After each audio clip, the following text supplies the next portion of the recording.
name? What do you do here?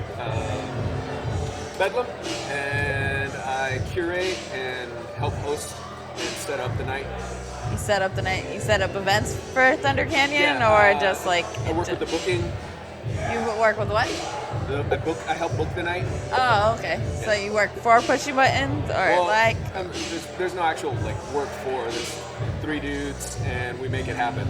Oh, okay, cool. You do it at other places or just here? Yeah. So we've been going on for 3.5 years, 3 years ish.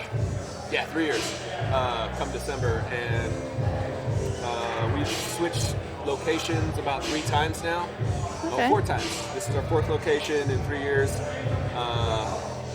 We had so this night is like a curated open mic, and we made it so that we could build up, get people who don't normally play to start off with 15-minute sets, and then we had a separate night that they could graduate to and get 30-minute sets, so that they would be ready to open for actual touring acts or go on tour themselves. They would be able to test market their beats on a sound system that is bigger than the one they have in their home, so they can listen to it in a different way and see if they needed to EQ anything differently and go back into the lab and just straighten things out. So do you provide all the stuff that they're using, or is everybody bringing their own things? Everybody brings their own equipment. Yeah. Yeah. Okay. Cool. So how did Pushing Buttons come about? I guess. The original founder, Ben, who's a producer and a beat maker for Giant and Scientist Crew. He's a big MPC guy. He basically wanted to pool all the local talent that would be able to participate in an MPC beat battle. And then he just wanted to keep it going.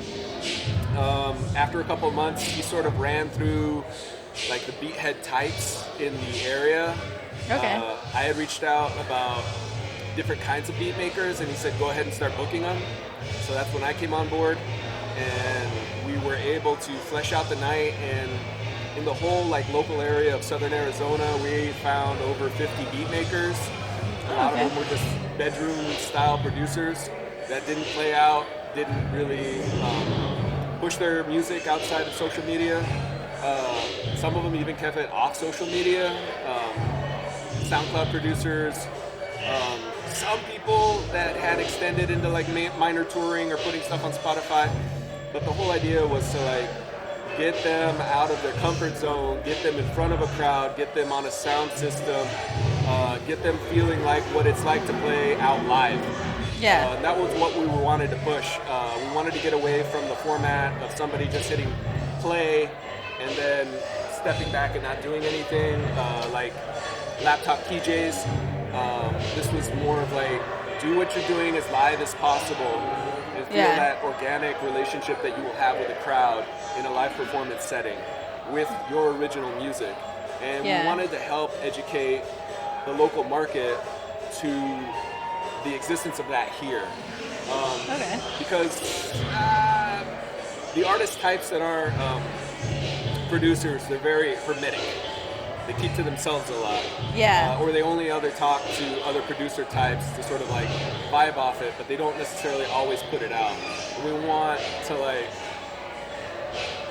it sort of happened on its own that we were able to foster a community of people that started to do that, started to come out of their shell more. Yeah. All right, cool. So, how did you guys find all these artists? Did you guys people started showing up. Word got out, people started showing up, and then we just started having conversations, and just very, very organic, moths to a flame. People found out that there was a place for it. People started hitting us up on Facebook and Instagram, and every year more and more people. And now people from out of town are starting to hit us up about coming through and playing. Oh, okay, cool. Where do people hit you up? Where can people find you, or to if they're on all interested? the social medias, Pushing Buttons Tucson or Pushing Buttons Live. Pushing Buttons Tucson. Oh, okay, cool. How often do you guys do this? Every month? Yeah, sometimes twice a month. Twice a month. How do you decide? Do you guys how do you guys decide where to go? It all kind of happens. We shoot from the hip a lot. we found a new home here at Thunder Canyon Brewery like 2 months ago. And so 2019, for the foreseeable future, will be based out of here every second Saturday of the month.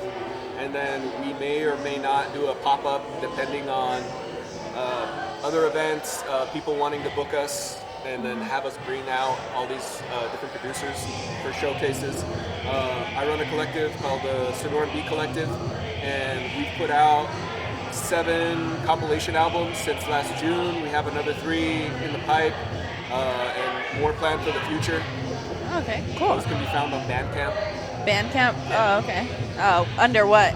The label is called The Midnight Swim. The collective is Sonoran Beat Collective. Oh, okay. Cool. SBC for short. Okay, cool. That has a good sampling of like local producers. Here in Tucson? Yeah. Oh, okay. So do you mostly only work with like local Tucson, or you guys well, like kind of branch out, or? At the moment, local because there's so much. Yeah. Yeah.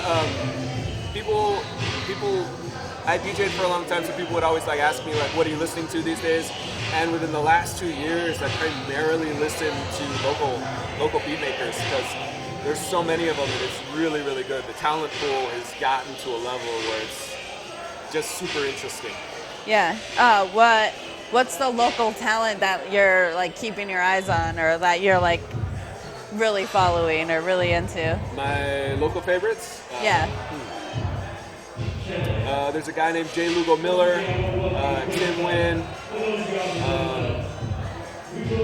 Golden Deo,